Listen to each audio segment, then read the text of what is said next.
What's up everyone, welcome to another weekly market update. So today we're going to look at Bitcoin, we're going to look at Ethereum, and then we're going to discuss a couple of altcoins. Maybe there will be an opportunity there for you because truth be told, there is nothing much going on Bitcoin and Ethereum, and let's dive right into it. So before I proceed with anything, a couple of things that you need to understand is that many people, including myself, are expecting the Bitcoin halving in April of 2024 to be rather significant for Bitcoin. But here's the situation.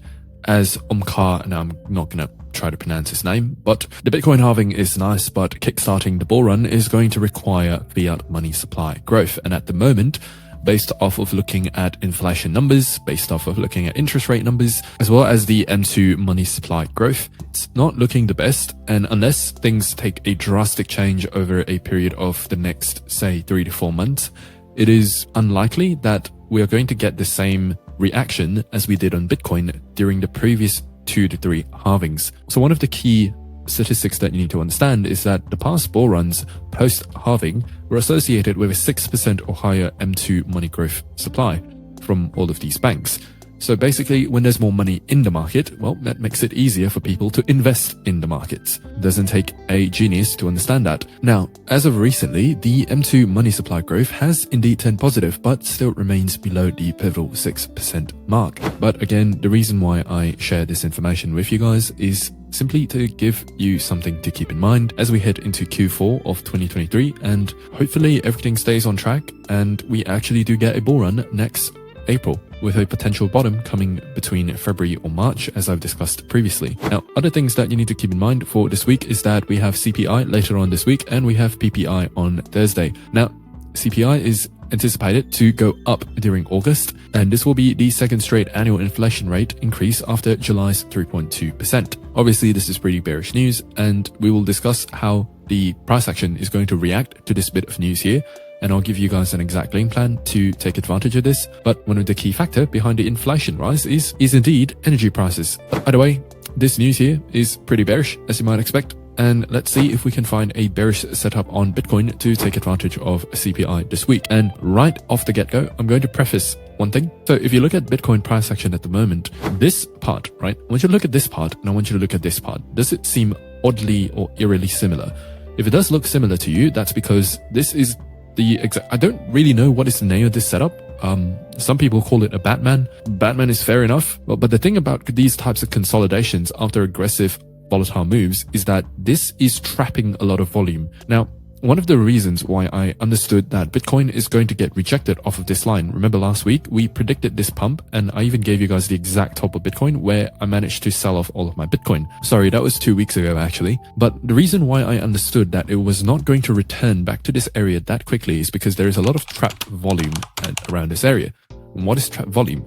Basically, anyone that sort of went long, let's say you went long somewhere around here and you place your stop loss beneath the bottom of these wicks. If you didn't get stopped out completely, right now you are holding a position, you're holding a long position that is severely underwater.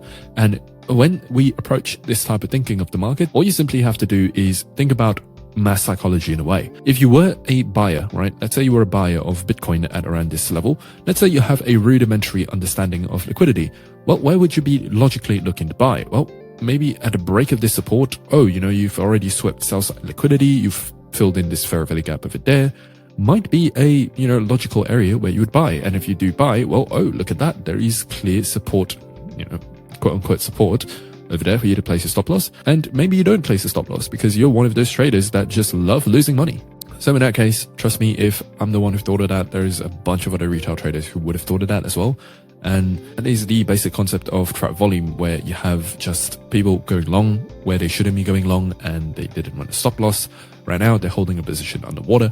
Same thing here, right? Let's say traders get impatient. Let's say you didn't know what you were doing and you don't watch my channel, so you don't know what Bitcoin's going to do next. We already established the fact that it is in a bearish trend. Maybe you look to go long, right? Let's say you're trading range, just within this mini range here, you go long and you don't run a stop loss. Eventually, when Bitcoin dumps, you are going to be a part of the trapped volume over there, right? That's what I mean by mass psychology. As for the current moment, this setup here is looking exactly similar to the setup here and also the setup here, where you get a scam pump and then down, which is exactly what I'm expecting during the CPI announcement, where basically you do have trap volume over here. But what's bound to happen is that if you take a look at this fair value gap over here, so basically from this candle low to that candle high there, you have a fair value gap, and at the 50% line, I have drawn, well, a line where I expect Bitcoin to sort of pump into this area before taking a dump, and then something like that to continue down lower to the 24K area.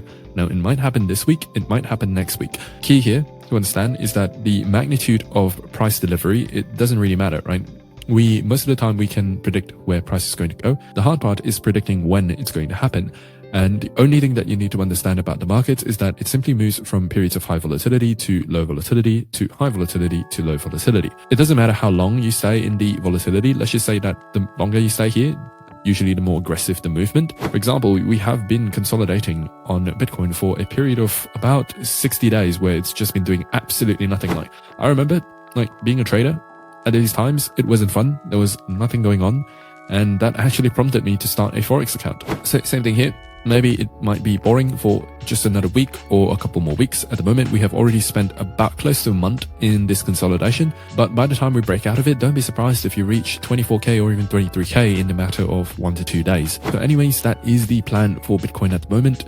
I wouldn't necessarily if it does go up here, that is not a cue for you to go long, at least not yet. The cue to go long will probably only show itself maybe 2 to 3, it'll take about a period of 2 to 3 weeks in order for that signal to confirm. So this week, at least just for this week, the bias is definitely still towards the downside. So that's what I will prioritize. The second area where you can look to get back into, although I highly doubt that it will come back into this area, would be that same white line there at $27,700 to about $27,900, where if you were to return back to this area, this would be a buy side liquidity sweep in order to create new lows. So that's how it's going to look like, something like that. Highly doubt that it's going to come back that high, just because of that same concept there of trap volume. But if it does return to this white line here at about 26,600, that is a decent area to go short. And if you watch the video next week, we're going to talk about possibly, depending on the situation, whether a bullish scenario has developed. But for now, the target is a TP1 at 24,250 and a second TP at 23,100. Now, before I cap off the analysis on Bitcoin, there is also one more thing that you need to understand, and that is the fact that at the moment, this setup here, it looks like a classic inducement, 0.705 golden pocket retracement type pump. And I'll give you the general concept of this trade. In fact, if you come from Forex, at least coming from Forex, this is something that I've noticed a lot, is that this setup is very, very incredibly common. And let me see if I can find an example on crypto for you. Okay, at the very least, I don't see it on the daily chart, but basically the concept is you get an initial pump. So something like that, you get a range, you sweep the range high, you sweep the range low, and then you return back to a fair value gap before creating new highs. And this here is your inducement, where you have relatively equal highs, or in this case, you have relatively equal lows. That again, this is one of my personal favorite setups to go for because it's just super high probability. Now, this doesn't come around very often, but if it does come around, then it's actually very high probability setup. And also the risk reward is highly in your favor. So what you want to look for, right? First thing is you want to look for a 705 retracement from the initial pump. Don't ask me how I managed to draw that so cleanly. When you've been doing this enough, it's just pretty natural. Anyways, what you want to look for is a fair value gap or an order block around the area of the 705. Usually it's going to be a fair value gap because this move here tends to be manipulation in order to fill in an imbalance before continuing the bias. Now, we've already established over the course of the last 3 to 4 weeks that the overall macro bias is towards the downside. So this might not exactly play out to this extent, but it should still give you an opportunity to go for a small pump, maybe back to the range lows here before going lower again. Either way, it should give you an opportunity because this is a pretty high probability setup. Inducement is basically just creating relatively equal lows or relatively equal highs right above areas of liquidity, or in this case, areas of imbalance.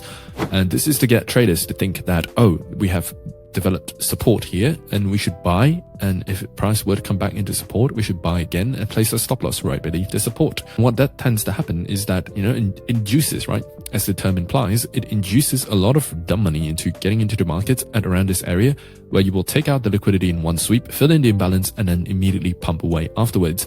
In a way that you predict the magnitude of this pump is usually, this usually can be done by drawing a fib from the swing low all the way to the swing high, right? And then extending that by a factor, or rather a standard deviation of negative 0.5. Now, this is a very textbook setup. And if you look at the chart right now, that is exactly the type of setup that is developing, where you have, if you draw a swing high to swing low, 23,100 is the 705. It just so happens to line up with this daily fair value gap 0.5. So that is one, confluence point check, probably two confluence points there check. The third confluence point is the fact that you are getting a lot of relatively equal lows here. And this is just going to induce liquidity in one quick sweep. Boom and boom, right? And in order to determine the magnitude of the sweep, or rather the magnitude of the extension, you can see that it lines up actually very closely with the 0.618 extension, which is right at about 40k. But is that actually going to happen? I highly doubt it, just because of the macro direction that we have established beforehand. But even at the very least, it should still give you an opportunity, for example, to at least come back to this area of trap volume, maybe even slightly higher, doing something like that, and coming back lower to target our long-term, bearish target at about 20k. But either way, this is a high probability setup. It should still give you an opportunity to get into Bitcoin. So that is what you need to pay attention to this week when it comes to Bitcoin, and look for this setup that I mentioned to happen sometime during CPI or even PPI. I don't know exactly if we will return back to 23k this week, but again, remember that when you move from periods of low volatility to high volatility, it can be very aggressive, and oftentimes much more aggressive than you would ever think possible, just like with this move right here. And now that we have finished Bitcoin, let's get into Ethereum. Now, Ethereum, we are still en route to the same target. In fact, it's a very similar setup to Bitcoin. However, because Ethereum and Bitcoin are so closely correlated to each other, now basically, if Bitcoin dumps, Ethereum's going to dump pretty hard. If Bitcoin goes up, Ethereum's not going to go up as much. But either way, the direction is the same. Trading ETH is exactly like trading Bitcoin right now, but it's sort of like a poor man's Bitcoin, where you're not getting much of a pump, but you're definitely getting way more of a dump. So if you were shorting, I would definitely prioritize Ethereum, just because of how weak it is against Bitcoin at the moment. If you were prioritizing longs though, I would avoid Ethereum within a 10-foot pole, and I would focus on Bitcoin. So that's the way that you need to approach this. So on Ethereum, exact same setup. In fact, it's even slightly weaker, because Bitcoin, you have relatively equal lows that are forming here, but on Ethereum, you've already swept the liquidity before the 0.5 fair value gap entry. But either way, this should still be a relatively good entry for a long. I'd recommend focusing on Bitcoin rather than Ethereum, because if you do want to short it down to the target, right? Let's say on tomorrow's news events, you want to short something. Oh, look at that. Ethereum is going to go above. So this fair value gap over here is at 1673. That is the 0.5 of the fair value gap. Just to illustrate what I'm talking about, that's it right there. In fact, if I use a parallel channel, it should be more obvious right there. So that's a 0.5. So if you were to short Ethereum during CPI, where it goes above this area and then down, I would prioritize Ethereum as a short over Bitcoin. But if you are taking advantage of this entry here, then I would prioritize Bitcoin going long. But either way, the setup is the exact same, and you have the prices. And just one last note on Ethereum before I leave you guys off is that Ethereum, for the last two dumps, Bitcoin has cleanly filled in the 0.5 of the fair value gap both times, in this time here and also this time here. Now, actually, Bitcoin hasn't filled in this one yet, but that's just one thing to keep in mind. Is that cause for concern? Not necessarily, just due to the short time frame that we're dealing with. But either way, target is going to be here at 1520. And of course, the long-term target, in this case for Ethereum. So just to illustrate how different both of these look at the moment, is if I were to come to Bitcoin USDT, head over to the daily. As you can see, Bitcoin is quite a fair distance away from the 0.705, imbalance. Whereas on Ethereum, well, you're basically, 5%, right? The magnitude is 2 to 1. That's just proof how much stronger Bitcoin is compared to Ethereum at the moment. And towards the midterm bear target, right over here, the midterm bear target, well, Bitcoin right now is about 22% away from that target, while Ethereum is at the moment just 11. So again, still a factor of exactly 2 to 1. Anyways, I mentioned earlier in this video that I would be doing an analysis on multiple altcoins. I will still do that, but given that this video has been about 18 minutes long so far, I'm going to split it up into two. So look out for another video from me later on this week. And just remember that all of these concepts that I am talking about in this video, including liquidity, how to read the market like the smart money, and how to trade alongside the market makers. I teach all of that inside a free course. That's right, you heard that right. I give all of this information away for absolutely free in my free course. There's no BS, there's no fluff, it's just pure value. If that's something that sounds interesting to you, make sure you sign up to the waitlist down below. I will be doing another intake soon, because just to maintain the quality, we are controlling the quantity just a little bit. And until then, I'll see you in the next video. Bye bye.